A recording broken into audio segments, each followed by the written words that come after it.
Morning, everybody. My story today, it's not a happy subject. It involves the dark side of the industry that most people don't want to acknowledge or talk about. It involves failed businesses in the industry. They're everywhere. My story comes out of Law 360. The header is Receiver Appointed in California Dispensary Contract Dispute. The parties are Pineapple Express Dispensary and the majority owner named Eisenberg, and then Pineapple Express Holdings, and the owner of that's a guy named Vincent Zade. And what I read last night was the order appointing a receiver, and as you read between the lines here, I've seen this so many times before. My firm handles these failed businesses quite regularly. And what appears to have happened is Eisenberg was a social equity applicant, and in most cases you have to be a majority owner of the company that gets the permit. The way the rules work out here, 51% is typically where we are. But then you have to partner up with somebody, and that seems to be Mr. Zade. And Mr. Zade owned a company called Pineapple Express Holdings. They owned the building. They put together the paperwork to apply for a license, and this guy Eisenberg has to be the majority owner. And so there was an internal dispute. It's still going on. And Mr. Eisenberg sued Mr. Zade. And as part of the suit, they filed a motion to appoint a receiver. Now, this is a drastic step. I've handled a lot of these, our firm does too, where we manage to unravel these things without going into receivership, because a receiver is a court-appointed officer. He steps in, takes over your business. They take all your assets, all your liabilities, bring in everything, control it. It becomes an asset of the court, and you're basically told to stay home, don't bother us. Okay? That's a real drastic step to take in these situations. Now, what the court did is it issued an order, but the order is not going to take effect until after they have a hearing in January, which is what we call a show cause hearing. Now, for receivers to be appointed, you have to show that there's a dispute that falls within the receiver statutes, but then there's a necessity to bring them in, like there's assets being squandered, you're about to lose your business, somebody needs to step in and fix this problem. So we will see. Because Mr. Zeddy said he's going to fight it, doesn't think it's necessary. Okay, but the bigger picture here is that we all like to promote trying to open businesses, get them up and running, break through these knuckleheads that are policymakers, get them to put regulations out. We'll do this.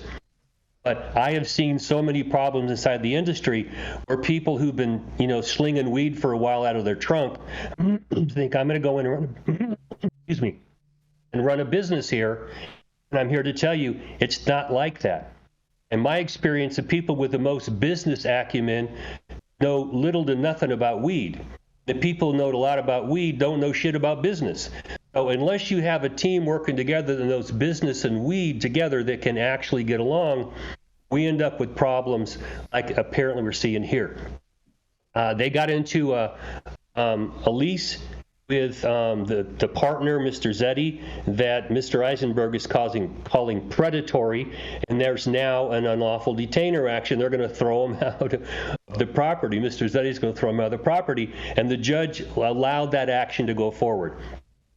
We have a situation here where I don't see how you get these parties to sit down and work this out. We like to get to them before they get to this point where they want to, go out and smack each other in the mouth. They can't get along. I've actually sent them to some industrial psychologists trying to figure out, can you guys figure a way to get along here? Some of these relationships are just too far down the road. Oh, well, this is a motion. I haven't seen the response from it yet, and I haven't seen what the judge does. But I want to just caution people out there, if you're going to go into one of these businesses and you don't understand the risks and you don't have the money and you don't have a decent plan and you don't know the people you're involved with here, your chances of failing are pretty high.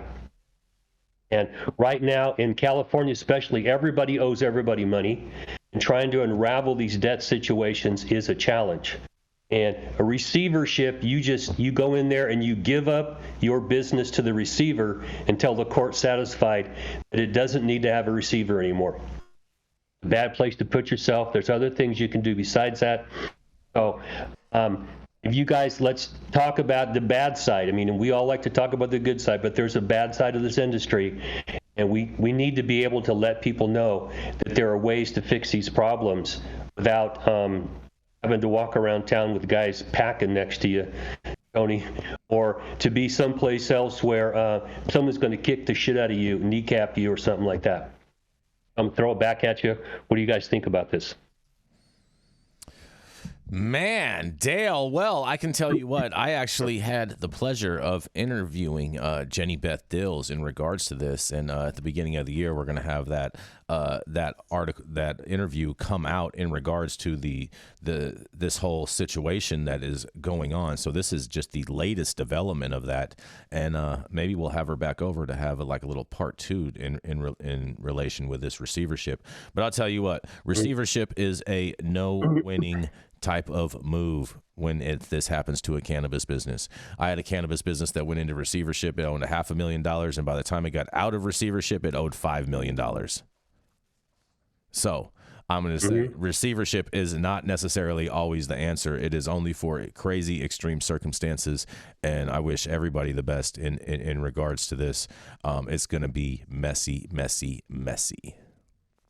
Well, and we work with a receiver who's cannabis experienced, and there's only a couple in the state. There aren't many. You throw this to a typical receiver, first of all, they milk the system for everything they can. They do. That's what they do. Exactly. Mm-hmm. They drive it off a cliff. They don't give a shit. It's not their business. They don't care. Oh, and they have no liability. None, zero. Oh, my God. It's horrible. I mean, you can do lots of things that you can do.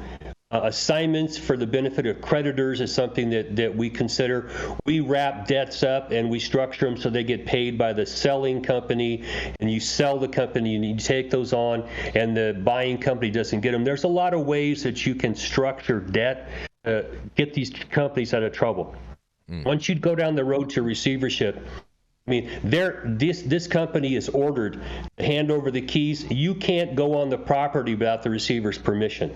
Okay, That's how draconian this shit gets. That very, very true, very true. You guys, any other? It's gonna get messy, man. We're gonna see a lot. We're gonna see a lot more of this. So. Oh yeah, that's without a doubt. This is definitely gonna get. You can't do bankruptcy in the industry. Yeah. And the receivership, the goal is to try to get you out of situations where you owe people more money than you can come up with. But then you end up owing more money than when you went in. So what's the point of the receivership, Dale? Well, there are situations where you can force it. I mean, if the business is going down the tubes and the partners are fighting and you're trying to protect assets for creditors, and you can't get to bankruptcy, you can convince a judge to, all right, we're going to stop all this right now, and we're going to preserve assets for creditors. Okay? You want to do that before you get to the judge who orders you, and recognize that maybe I can't stand this son of a bitch, my former partner, but I don't want these debts to be over my head the rest of my life. We're going to have to go out and fix this, and there are ways to do that. But this is the backdoor part of the industry that people don't like to talk about. I want everybody to get a license, but if you don't know what the hell you're doing, you don't run these like a real business, you end up in these situations where there's no compass heading you can turn that has a good answer to it. Mm-hmm. Very, very true, Dale. Very true. Any thoughts on this, Tony Rochelle? All right. Seeing no? No. Seeing no, we are going to move right into a commercial, and we're going to be right back.